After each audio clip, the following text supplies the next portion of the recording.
쾅! 박스가 머리 위로 떨어졌습니다. 철제 선반이 덜컹거리는 소리. 먼지가 흩날렸죠. 지하 적재장의 형광등이 하얗게 떨렸습니다. 그리고 짝! 장모님의 뺨에 손자국이 선명하게 남았습니다. 정장을 입은 남자가 소리쳤습니다. 늙어서 눈이 어두우면 일을 그만두든가. 목소리가 천장에 부딪혀 메아리쳤습니다. 저는 멈췄습니다. 손에 쥔 도시락, 가방이 바닥에 굴러떨어졌죠. 플라스틱 뚜껑이 달그락거렸습니다. 저는 그 남자 앞에 섰습니다. 심장이 빠르게 뛰었습니다. 손끝이 차가워졌죠. 평생 싸움 한 번 못 해본 제가 그날은 달랐습니다. 왜였을까요? 궁금하시죠? 제가 왜 그랬는지.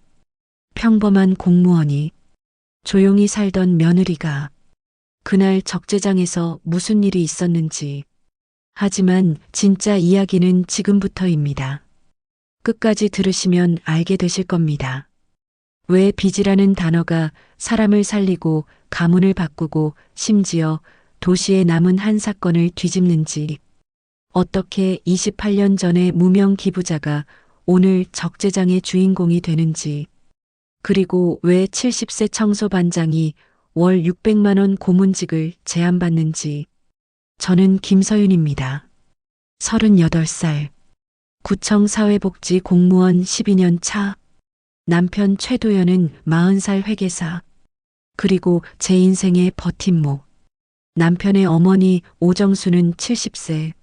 새벽 청소반장으로 신흥 복합몰 라이트스퀘어 지하 적재장에서 일하십니다. 어머니는 퇴직금을 남편 수술비로 다 쓰셨습니다. 그리고 70세에 다시 일터로 나오셨죠. 자존심이 강한 분입니다. 몸이 살아있는 동안은 내가 번 돈 먹고 살자. 그게 어머니의 말씀이었습니다. 저는 매주 목요일 어머니께 도시락을 가져다 드렸습니다. 들깨미역국, 돼지고기 장조림, 시금치 무침, 어머니가 좋아하시는 반찬들이었죠. 도시락 가방을 들고 지하 적재장으로 내려가는 길. 엘리베이터가 띵하고 열리면 세제 냄새가 났습니다. 미세하고 깨끗한 냄새. 그런데 2주 전부터 어머니 말끝이 달라졌습니다. 오늘은 좀 시끄러웠다. 그 사람만 안 오면 조용할 텐데. 그 사람, 누구였을까요? 홍도윤, 45살. 라이트스퀘어 2층의 스타트업 대표. 몰 전체 매출 1위 세입자. 갑질로 유명했지만 다들 모른 척했습니다. 월세, 권력, 관계. 그런 것들이 사람을 침묵하게 만들었죠. 그날 목요일, 저는 도시락을 싸며 생각했습니다. 어머니가 괴롭힘을 당하고 계신 건 아닐까? 손이 떨렸습니다. 칼질하던 손이 멈췄죠. 저는 도시락과 함께 편지 한 장을 준비했습니다. 능력수당이라는 이름의 용돈. 사실 걱정이었습니다. 어머니는 처음엔 펄쩍 뛰셨습니다. 받을 수 없다고. 하지만 마침내 받으셨죠. 받을게. 대신 오래 살게. 그 말이 이상하게 마음에 남았습니다. 왜였을까요? 그날 저녁, 적재장 CCTV 한 대가 꺼져 있었습니다. 시설팀은 말했죠. 포맷 중입니다. 포맷. 목요일 저녁에 이상했습니다. 엘리베이터 문이 열렸습니다. 어머니의 오른쪽 손목에 파스가 붙어 있었습니다. 넘어지셨나요? 아니면 누가 밀었나요? 여러분 같으면 그냥 넘어가시겠습니까? 저는 물었습니다. 누가 밀었어요? 어머니는 눈을 피하셨습니다.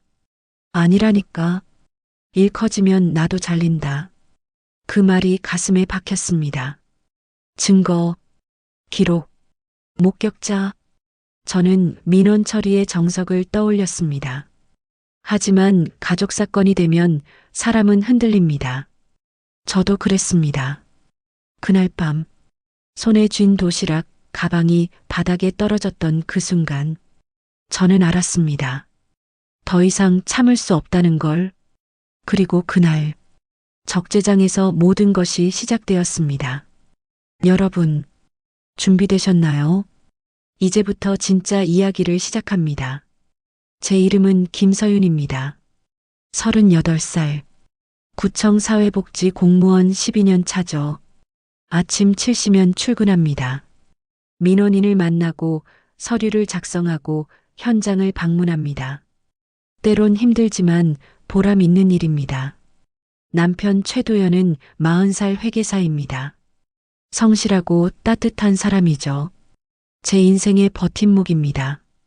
우리는 결혼 8년 차. 아직 아이는 없지만 행복합니다. 그리고 남편의 어머니, 오정순, 70세. 제 시어머니지만 저는 어머니라고 부릅니다. 진심으로 그렇게 생각하니까요. 어머니는 특별한 분입니다. 키는 작지만 마음은 큽니다. 말수는 적지만 행동은 확실하죠. 퇴직금을 남편 수술비로 다 쓰셨습니다. 그리고 70세에 다시 일터로 나오셨습니다. 새벽 청소 반장, 신흥 복합몰 라이트 스퀘어 지하 적재장. 새벽 4시면 출근하셔서 오전 10시면 퇴근하십니다.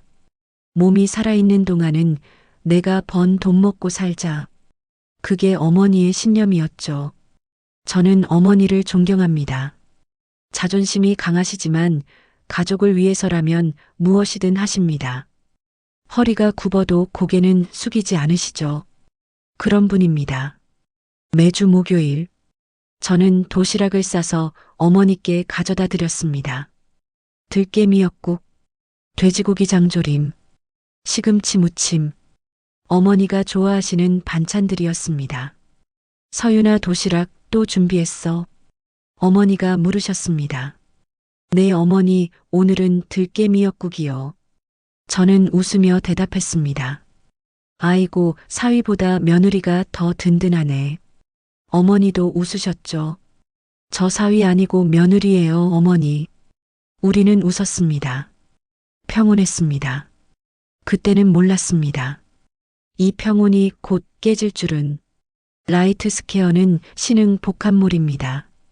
지하 2층부터 지상 8층까지 카페, 음식점, 사무실이 빼곡합니다. 적재장은 지하 2층에 있습니다. 박스와 청소도구와 쓰레기통이 쌓인 곳이죠. 어머니는 그곳에서 청소 반장으로 일하십니다. 새벽 청소팀 8명을 이끄시죠.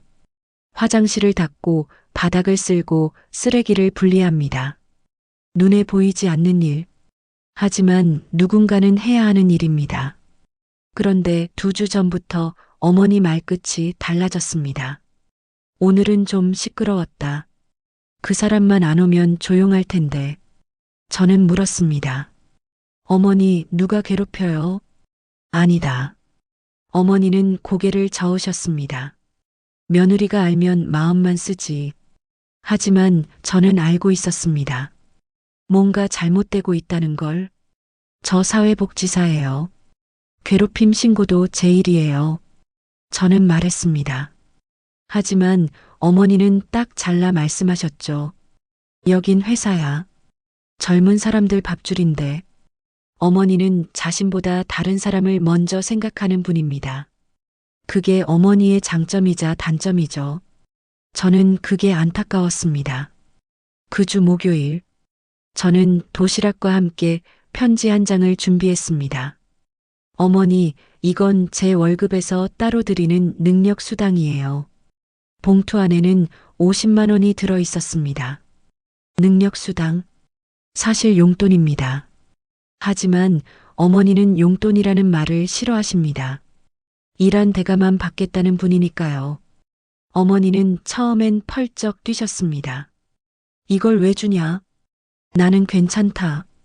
하지만 저는 말했습니다. 어머니 능력에 대한 정당한 대가예요. 청소 반장 12년 경력, 팀원 관리, 안전 점검. 이 모든 게 능력이잖아요. 어머니는 한참을 말없이 봉투를 들여다보셨습니다. 그리고 말씀하셨죠. 받을게. 대신 오래 살게. 그 말이 이상하게 마음에 남았습니다. 왜 오래 살겠다는 말을 하실까? 혹시 무슨 일이 있는 건 아닐까? 걱정이 커졌습니다. 그날 저녁, 저는 도시락을 싸며 생각했습니다. 어머니가 괴롭힘을 당하고 계신 건 아닐까? 손목의 파스, 달라진 말투, 그 사람이라는 단어. 제 직감은 틀린 적이 없습니다. 12년 동안 민원 현장을 다니며 배운 것이 있습니다. 사람은 말로 거짓말할 수 있지만 몸은 거짓말하지 못한다는 것. 어머니의 손목, 어머니의 눈빛, 어머니의 침묵. 모든 게 말하고 있었습니다. 저는 결심했습니다. 다음 주 목요일엔 연차를 내고 적재장으로 가기로, 직접 보기로, 직접 확인하기로, 어머니를 지키기로. 그때는 몰랐습니다. 그 결심이 어머니의 인생을 바꾸고 도시의 규정을 바꾸고 28년 전의 비밀을 드러낼 줄은. 모든 건 그날부터 시작되었습니다. 그날 적재장 CCTV 한 대가 꺼져 있었습니다. 시설팀 직원이 말했죠. 포맷 중입니다. 저는 고개를 갸웃했습니다. 포맷. 목요일 저녁 6시에. 이상했습니다. 보통 시스템 점검은 새벽이나 심야에 합니다. 사람이 적을 때. 하지만 목요일 저녁은 가장 바쁜 시간이죠. 입주업체들이 물건을 하역하고 청소팀이 정리하는 시간입니다. 왜 하필 지금? 저는 의심했습니다. 하지만 말하지 않았습니다. 아직은. 엘리베이터 문이 띵하고 열렸습니다. 세제 냄새가 났습니다. 미세하고 깨끗한 냄새. 형광등이 하얗게 빛났죠. 지하 적재장은 언제나 밝았습니다. 어둠을 싫어하는 어머니가 전등을 전부 켜두시니까요. 어머니가 박스를 정리하고 계셨습니다. 그런데 이상했습니다. 오른쪽 손목에 파스가 붙어 있었거든요. 손목을 움직일 때마다 살짝 찡그리셨습니다. 어머니, 저는 다가갔습니다. 손목 어떻게 하셨어요? 어머니는 손을 뒤로 숨기셨습니다. 아니야. 그냥 삐끗했어. 삐끗. 그 말이 마음에 걸렸습니다. 어머니는 평생 청소 일을 하신 분입니다. 손목을 삐끗할 리 없습니다. 혹시 넘어지셨나요? 아니면 누가 밀었나요? 저는 물었습니다. 누가 밀었어요? 어머니는 고개를 저으셨습니다. 아니라니까. 하지만 눈빛이 흔들렸습니다. 그 사람 홍도윤 맞죠? 저는 확신을 가지고 말했습니다. 어머니가 멈칫하셨습니다. 그리고 작은 목소리로 말씀하셨죠. 일 커지면 나도 잘린다. 그 말이 가슴에 박혔습니다. 어머니는 자신이 피해자인데도 가해자를 감싸고 계셨습니다. 왜?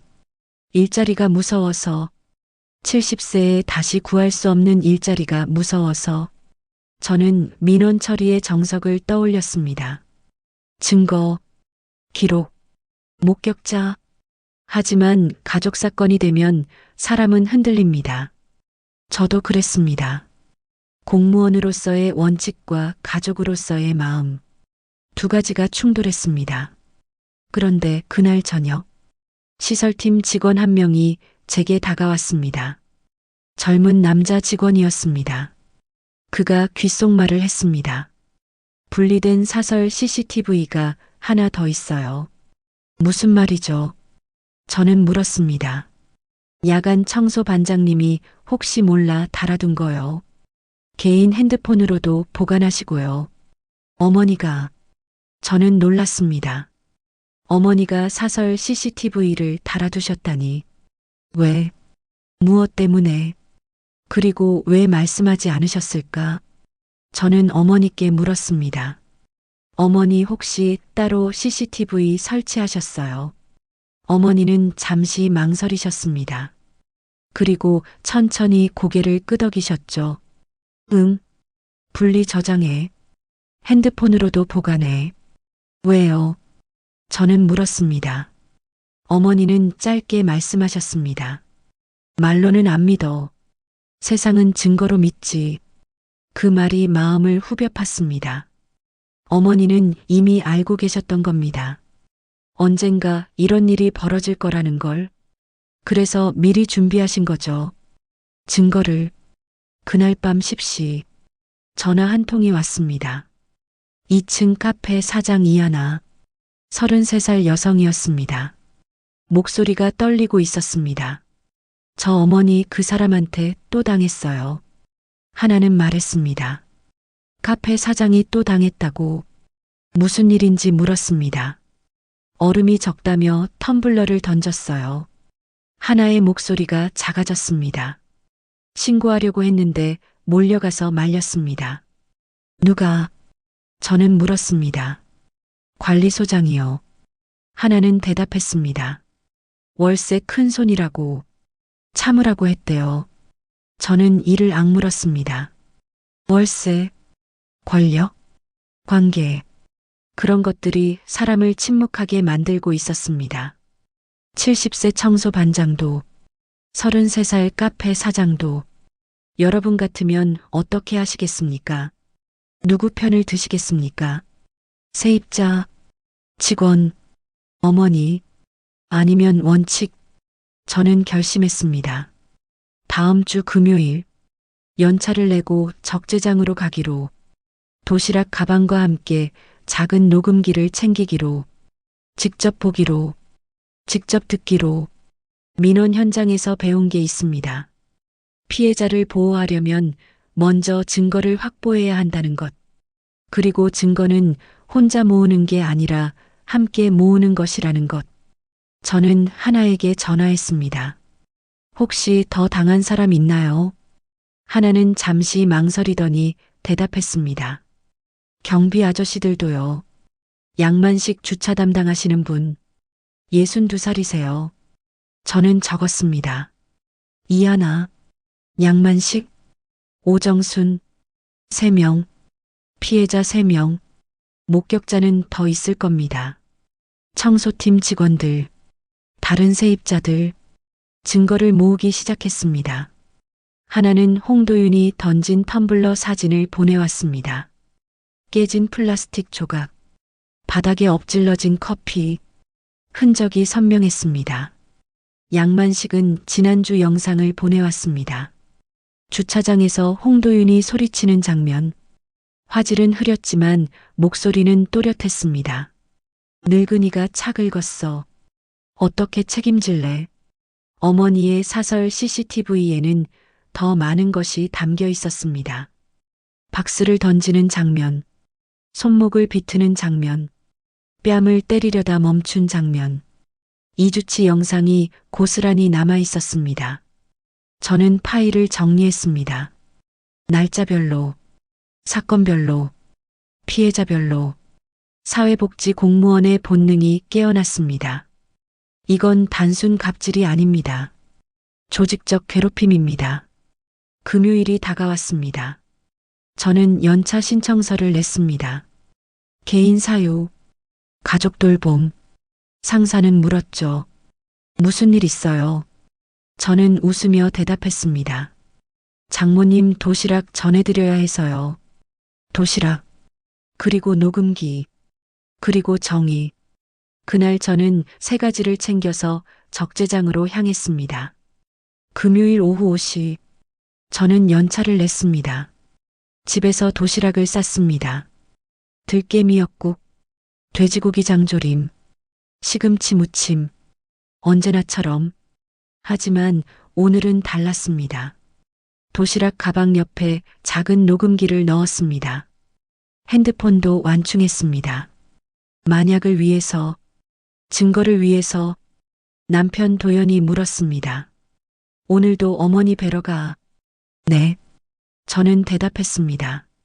도연이 제 손을 잡았습니다. 조심해. 알아. 저는 웃었습니다. 하지만 가슴은 두근거렸습니다. 지하철을 타고 라이트 스퀘어로 향했습니다. 평일 저녁이라 붐볐습니다. 직장인들이 쇼핑을 하고 식사를 했죠. 화려한 불빛, 경쾌한 음악. 하지만 지하 적재장은 달랐습니다. 엘리베이터가 띵하고 열렸습니다. 세제 냄새, 형광등 불빛, 박스더미, 언제나처럼. 하지만 오늘은 긴장감이 감돌았습니다. 어머니가 박스를 정리하고 계셨습니다. 저를 보시더니 놀라셨습니다. 서윤아 오지 마라 했지. 오늘만요. 저는 다가갔습니다. 누군가가 봐줘야 하잖아요. 어머니는 한숨을 쉬셨습니다. 이러다 너 다친다. 오늘은 제가 앞에 설게요.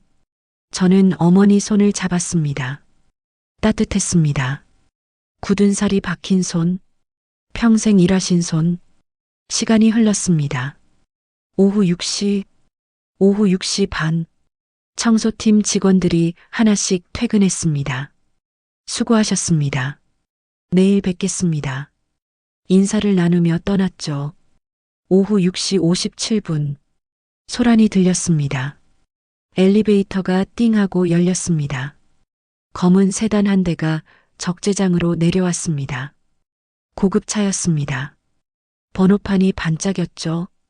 차 문이 열렸습니다. 정장을 입은 남자가 내렸습니다. 홍도윤, 45살. 키가 크고 어깨가 넓었습니다. 하지만 표정은 차갑고 날카로웠죠. 옆에서 또 한 명이 내렸습니다. 검은 정장, 서류 가방, 변호사 배지. 홍도윤은 대비를 해온 겁니다. 법적 분쟁을 예상하고. 하지만 저도 준비했습니다. 녹음기, 핸드폰, 그리고 용기. 평생 싸움 한 번 못 해본 저였지만 오늘은 달랐습니다. 그런데 반대편에서 노란 조끼를 입은 사람들이 달려왔습니다. 경비 아저씨 두 분이었습니다. 한 분은 60대 초반, 또 한 분은 50대 후반. 지금껏 본 것 다 말하겠습니다. 한 분이 큰 소리로 말했습니다.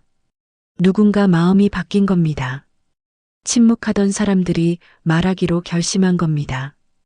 여러분 지금이라면 멈추시겠습니까? 아니면 나아가시겠습니까?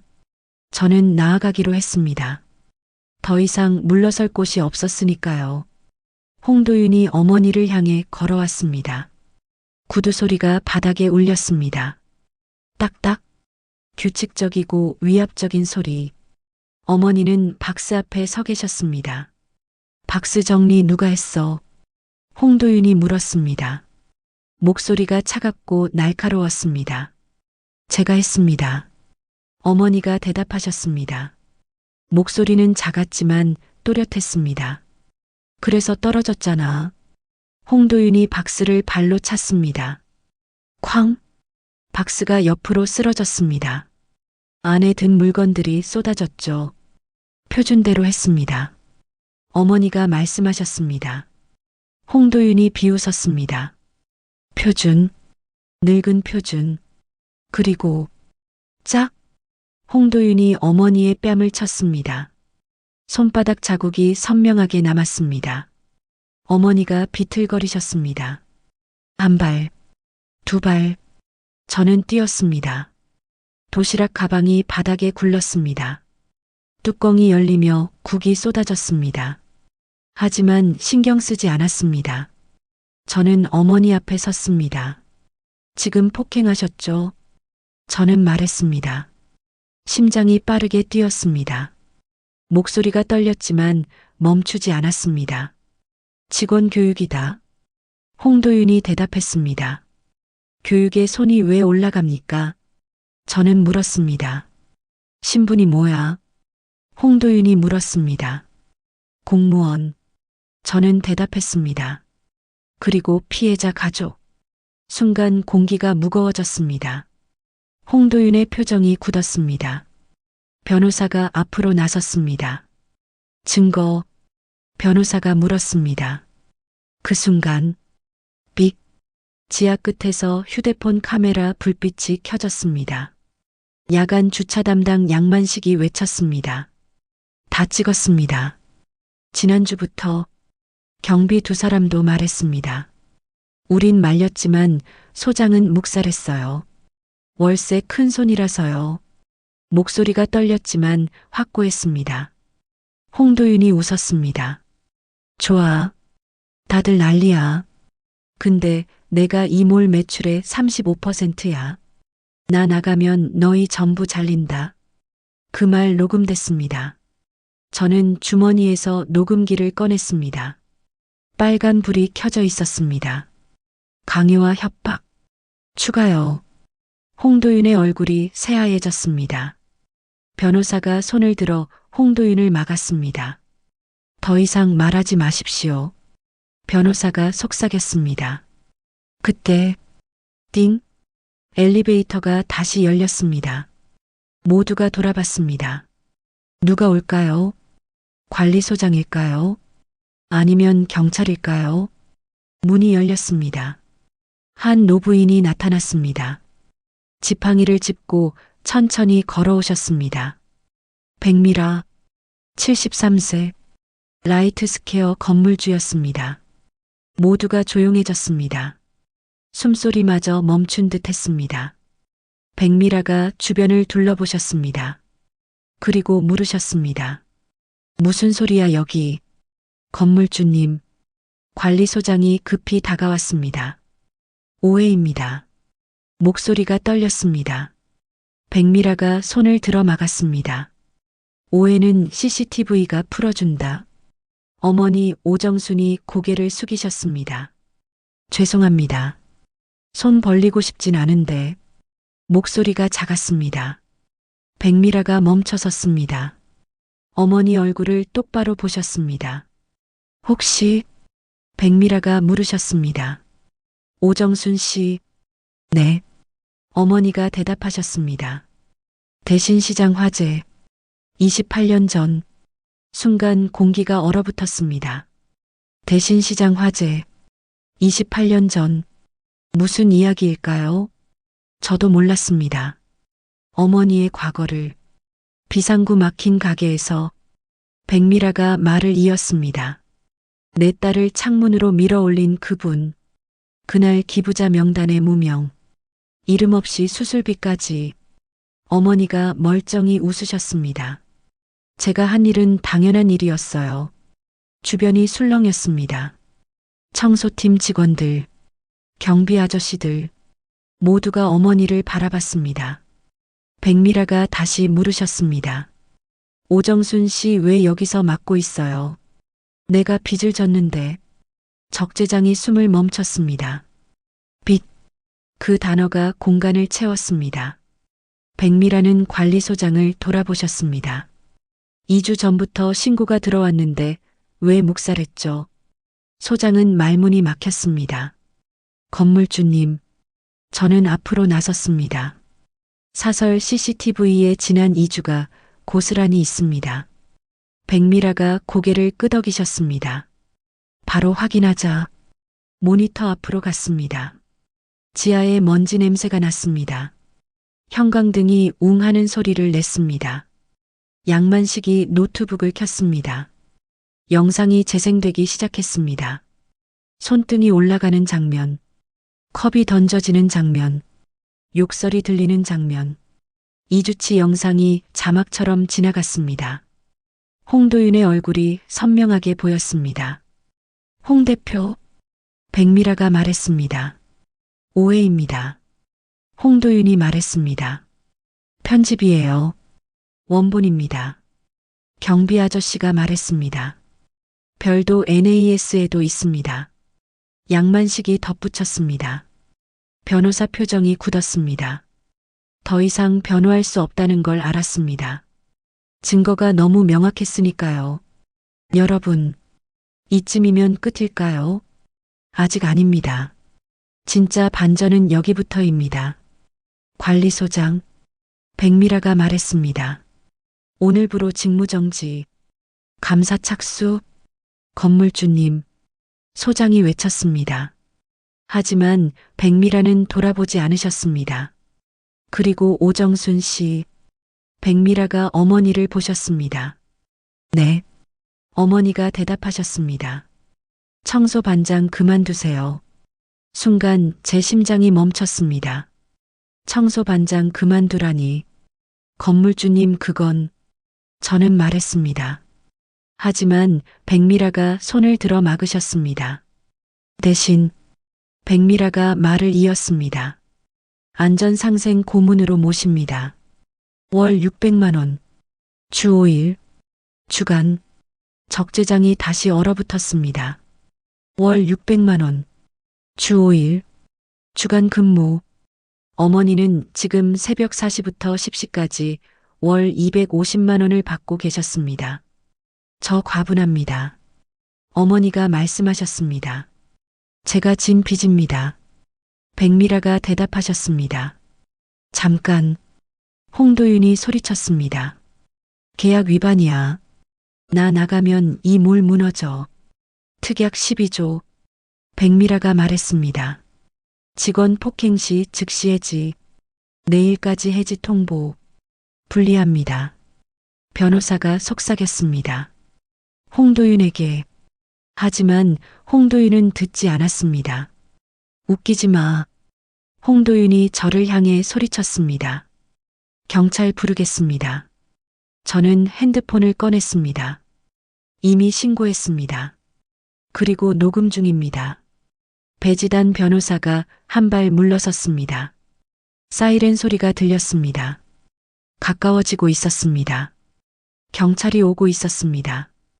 홍도윤의 얼굴이 창백해졌습니다. 엘리베이터가 띵하고 열렸습니다. 경찰 2명이 내려왔습니다. 신고 접수했습니다. 폭행 사건. 한 경찰이 말했습니다. 피의자는 누구입니까? 저기요. 저는 홍도윤을 가리켰습니다. 피해자는 여기 계십니다. 어머니를 가리켰습니다.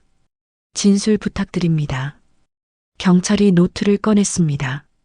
어머니가 천천히 말씀하셨습니다. 2주 전부터 손목을 비틀었고 박스를 던졌고 오늘 뺨을 쳤습니다. 증거 있습니까? 여기 있습니다. 양만식이 노트북을 건넸습니다. 경찰이 영상을 확인했습니다. 표정이 굳어졌습니다. 목격자 있습니까? 저희가 봤습니다. 경비 아저씨들이 말했습니다. 저도 봤습니다. 2층 카페 사장 이하나가 나타났습니다. 확보. 경찰이 말했습니다. 압수. 홍도윤의 핸드폰을 가져갔습니다. 연행. 홍도윤에게 수갑을 채웠습니다. 피해자 의견 어떻게 하시겠습니까? 경찰이 어머니께 물었습니다. 합의하지 않겠습니다. 어머니가 말씀하셨습니다. 또 다른 어머니가 다치지 않게. 명확합니다. 경찰이 고개를 끄덕였습니다. 홍도윤이 끌려갔습니다. 엘리베이터 문이 닫혔습니다. 사이렌 소리가 멀어졌습니다. 적재장의 침묵이 흘렀습니다. 백미라가 어머니 손을 잡으셨습니다. 고맙습니다. 28년 만에 빚을 갚게 되어서. 어머니가 웃으셨습니다. 당연한 일을 했을 뿐인데요. 당연한 일. 하지만 세상은 당연한 일을 하는 사람을 기억합니다. 그날 밤 저는 평생 처음으로 어머니 손등에 굳은 살을 오래 봤습니다. 거칠고 단단하고 따뜻했습니다. 이 손이 28년 전 누군가를 살렸고 오늘 세상을 바꿨습니다. 법정이 열렸습니다. 3주 후였습니다. 검사가 기소했습니다. 폭행, 업무방해, 협박, 강요. 4가지 죄목이었습니다. 사업상 오해입니다. 변호인이 말했습니다. CCTV 녹음 목격자 다수. 판사가 서류를 넘겼습니다. 피의자 발언 나가면 너희 잘린다. 강요 인정. 홍도윤이 일어섰습니다. 죄송합니다. 합의는. 목소리가 떨렸습니다. 합의 없습니다. 어머니가 말씀하셨습니다. 목소리는 작았지만 확고했습니다. 구속영장 발부. 판사가 판결했습니다. 홍도윤이 끌려갔습니다. 법정 문이 닫혔습니다. 끝났습니다. 아니, 시작이었습니다. 법원을 나왔습니다. 햇빛이 눈부셨습니다. 백미라가 작은 봉투를 건네셨습니다. 28년 전 제 딸 수술비. 당신이 낸 현금 봉투가 여기 있어요. 어머니가 봉투를 받으셨습니다. 손이 떨렸습니다. 병원장에게 돌려보낸 기록. 백미라가 말을 이었습니다. 이름 대신 5호동 3번 출구 아주머니. 어머니가 웃으셨습니다. 그때도 내 이름 필요 없었어요. 백미라가 뒤를 돌아보셨습니다. 그 딸이 여기 있어요. 뒤에서 여의사가 걸어왔습니다. 42살쯤 되어 보였습니다. 하얀 가운을 입고 있었습니다. 저 기억은 흐릿하지만 여의사가 말했습니다. 엄마가 매일 말했어요. 출구 아주머니가 내 생명의 은인이라고. 어머니가 잠깐 흔들렸습니다. 눈가가 붉어졌습니다. 살아줘서 고맙다. 어머니가 말씀하셨습니다. 여의사가 어머니 손을 꼭 잡았습니다. 여러분, 혹시 마음속에 빚 있으신가요? 누가 이름 없이 당연한 일을 해준 적, 그 빚 어떻게 갚고 사시나요? 그날 밤, 저는 남편 도연에게 사실을 털어놨습니다. 어머니 승진하셨어. 정말? 도연이 물었습니다. 그리고 28년 전 누군가의 생명을 살리셨대. 도연은 한참 말이 없었습니다. 그러더니 말했습니다. 우리 잘 살자. 네. 저는 고개를 끄덕였습니다. 합의 안 한 거 맞는 선택이었을까?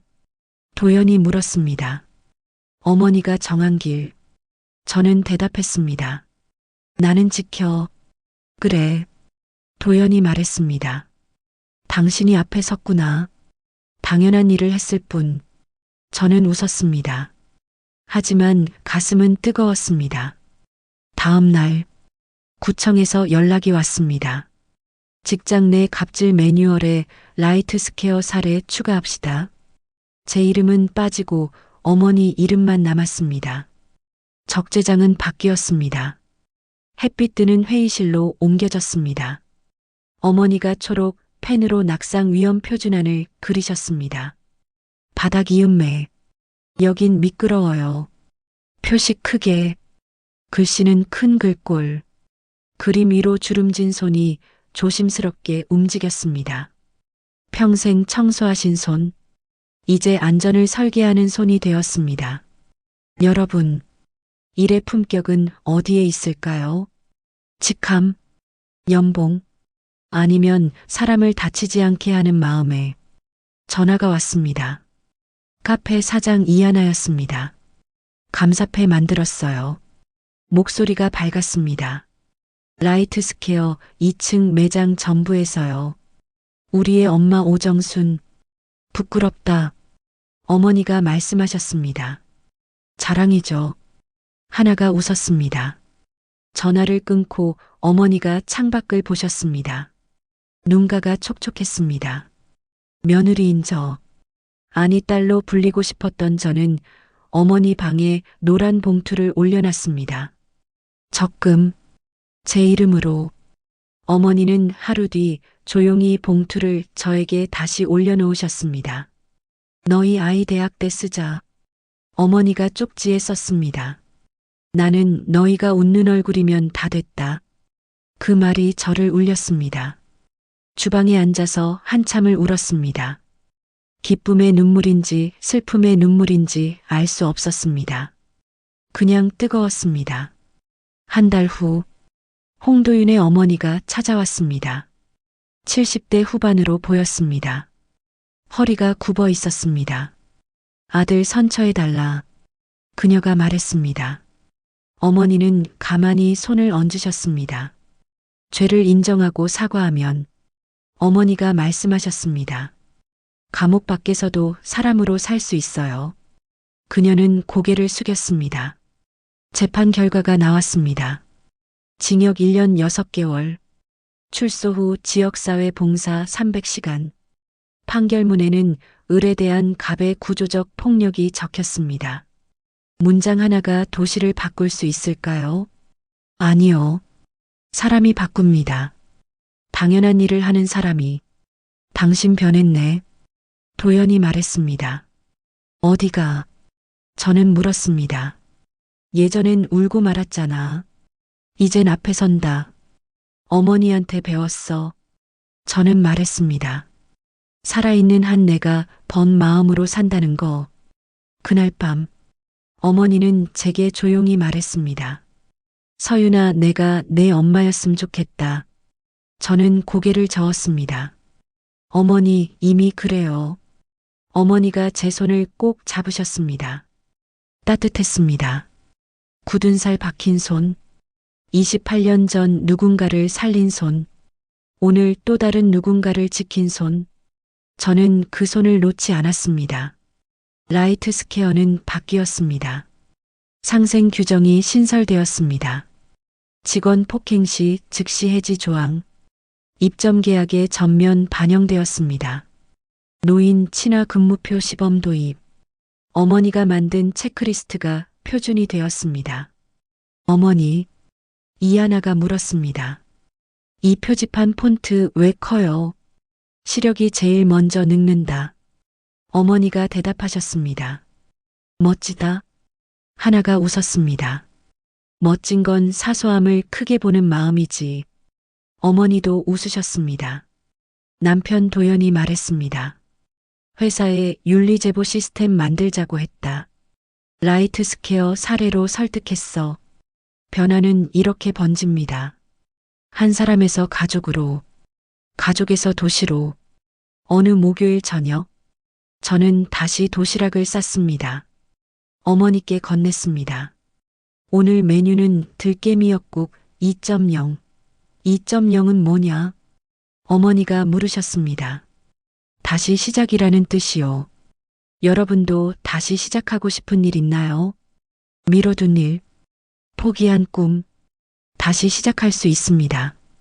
어머니처럼 그날 백미라가 편지 한 통을 보냈습니다. 28년 전 무명의 봉투처럼 이번엔 제 이름을 밝힙니다. 라이트 스퀘어 정순울. 안전교육실의 이름입니다. 내 이름을 거는 건 과분. 어머니가 말씀하셨습니다. 우리가 걸게요. 저는 웃었습니다. 가족이 교육실 문 앞 작은 패가 하나 붙었습니다. 당연한 일을 해주신 당연한 사람에게 오정순 글자가 반짝였습니다. 서윤아, 어머니가 불렀습니다. 네, 저는 대답했습니다. 그날 내가 앞에 서줘서 어머니가 말씀하셨습니다. 내가 뒤에 기댈 수 있었다. 이젠 함께 서요. 저는 어머니 손을 잡았습니다. 어머니가 고개를 끄덕이셨습니다. 함께, 그 단어가 따뜻했습니다. 정순울이 열렸습니다. 개소식 날이었습니다. 청소팀 직원들이 왔습니다. 카페 사장들이 왔습니다. 경비 아저씨들이 왔습니다. 백미라가 테이프를 끊었습니다. 이 공간은, 백미라가 말했습니다. 을이 갑에게 당하지 않는 공간입니다. 사람이 사람답게 일하는 공간입니다. 그리고 당연한 일을 기억하는 공간입니다. 박수가 터졌습니다. 어머니가 앞으로 나가셨습니다. 준비한 말씀은 없습니다. 어머니가 말씀하셨습니다. 다만 한 가지, 여러분 모두 안전하게 일하세요. 그게 제 바람입니다. 박수가 더 커졌습니다. 저는 뒤에서 어머니를 봤습니다. 70세 청소반장에서 안전 고문이 된 어머니. 하지만 변하지 않은 건 마음이었습니다. 사람을 먼저 생각하는 마음. 그날 저녁, 집으로 돌아왔습니다. 남편 도연이 저녁을 차려놓았습니다. 들깨미역국, 돼지고기 장조림, 시금치 무침, 어머니가 좋아하시는 반찬들이었습니다. 오늘 어머니 표정 봤어. 도연이 말했습니다. 행복해 보이셨어? 네. 저는 고개를 끄덕였습니다. 정말 행복해 보이셨어요. 우리도 저렇게 늙고 싶다.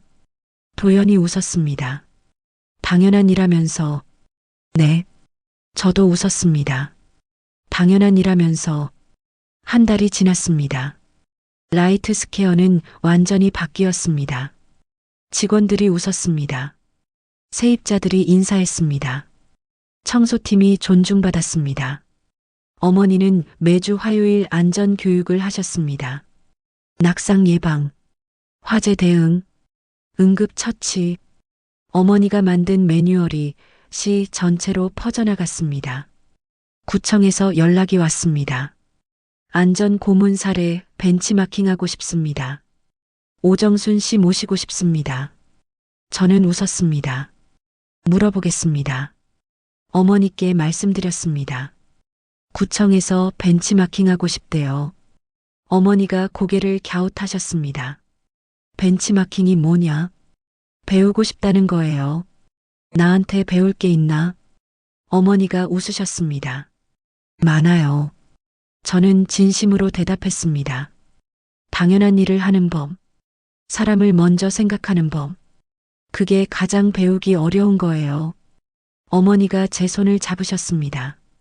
서윤아, 네, 내가 이렇게 살 수 있는 건 어머니가 말씀하셨습니다. 너희가 있어서야. 저도요.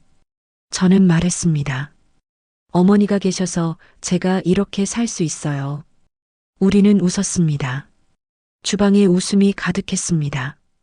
그날 밤, 저는 일기를 썼습니다. 오랜만이었습니다. 오늘 어머니가 벤치마킹 제안 받으셨다. 구청에서. 어머니는 겸손하셨지만 나는 안다. 어머니가 얼마나 대단한 분인지. 28년 전 누군가를 살렸고, 오늘 도시를 바꿨고, 내일 더 많은 사람을 지킬 분. 그게 우리 어머니다. 일기를 덮었습니다. 창밖을 봤습니다. 별이 빛났습니다. 어디선가 누군가도 당연한 일을 하고 있겠죠. 이름 없이, 조용히, 하지만 확실하게. 우리는 배웠습니다. 가난해도 품격을 잃지 않는 법. 강해 보여도 약자를 건드리면 무너진다는 법. 그리고 빚은 돈이 아니라 마음으로 갚는 것이라는 법. 여러분이라면 오늘 어떤 당연한 일을 하시겠습니까? 댓글로 여러분의 작은 빚 이야기를 들려주세요. 그 이야기가 또 다른 도시의 규정이 됩니다. 내일 새벽, 적재장엔 미세한 세제 냄새가 다시 퍼질 겁니다. 노란 조끼가 움직이고 표지판이 빛나고 누군가의 낙상은 예방될 거예요. 눈에 보이지 않게, 조용히, 하지만 확실하게. 그리고 저는 오늘도 도시락을 쌉니다. 당연한 일을 하는 사람에게. 그게 제가 갚는 작은 빚이니까요. 6개월이 지났습니다. 계절이 바뀌었습니다. 여름에서 가을로. 라이트 스퀘어는 더 밝아졌습니다. 정순홀에서 매주 안전 교육이 열립니다. 어머니가 강사입니다. 낙상이 절반으로 줄었습니다. 직원 만족도가 올랐습니다. 이직률이 떨어졌습니다. 숫자로 증명되는 변화. 하지만 진짜 변화는 숫자가 아닙니다. 사람들이 웃습니다. 인사합니다. 존중합니다. 그게 진짜 변화입니다. 어머니는 여전히 새벽에 일어나십니다. 하지만 이제 청소가 아닙니다. 안전 점검입니다. 체크리스트를 들고 라이트 스퀘어를 돕니다. 바닥, 조명, 표지판, 하나씩 확인하십니다. 어느 날 어머니가 말씀하셨습니다. 서윤아, 나 요즘 행복하다. 왜요? 저는 물었습니다. 사람 다치는 거 안 봐서. 그 말이 가슴에 박혔습니다. 어머니의 행복은 거창하지 않았습니다. 사람이 다치지 않는 것, 그게 전부였습니다. 저도 배웠습니다. 행복은 거창하지 않다는 것, 가족이 웃는 것, 누군가가 안전한 것, 당연한 일을 하는 것, 그게 행복이라는 것. 남편 도연의 회사도 바뀌었습니다. 윤리 제보 시스템이 생겼습니다. 직장 내 괴롭힘 예방 교육이 의무화되었습니다. 라이트 스퀘어 사례가 교재가 되었습니다. 한 사람의 용기가 가족을 바꾸고, 가족의 용기가 회사를 바꾸고, 회사의 변화가 도시를 바꿉니다. 연쇄 반응. 그게 세상이 바뀌는 방식입니다. 어느 목요일, 저는 여전히 도시락을 쌌습니다. 들깨 미역국, 돼지고기 장조림, 시금치 무침. 하지만 이제 적재장이 아닙니다. 정수놀입니다. 햇빛 드는 회의실입니다. 어머니와 함께 밥을 먹었습니다. 창밖으로 사람들이 보였습니다. 청소팀, 카페 직원들, 경비 아저씨들 모두 웃고 있었습니다. 서윤아, 어머니가 불렀습니다. 네, 고마워. 뭐가요? 앞에 서줘서. 저도요. 저는 말했습니다. 어머니가 길을 보여주셔서 우리는 웃었습니다. 햇빛이 따뜻했습니다. 그날 저녁, 백미라가 다시 편지를 보냈습니다. 정순 씨 딸이 의사로 독립했습니다. 소아과를 열었습니다. 간판에 작은 글씨를 새겼습니다. 출구 아주머니를 기억하며. 어머니가 편지를 읽으셨습니다. 눈가가 촉촉해졌습니다. 저는 어머니 어깨에 기댔습니다. 어머니가 제 손을 잡으셨습니다. 28년 전에 당연한 일이 오늘 누군가의 소아과가 되었습니다. 당연한 일은 사라지지 않습니다. 시간이 지나 더 큰 의미로 돌아옵니다. 저는 생각했습니다. 제가 오늘 하는 당연한 일도 언젠가 누군가에게 돌아가겠죠. 어떤 모습으로든. 다음 날, 구청에서 정식 제안이 왔습니다.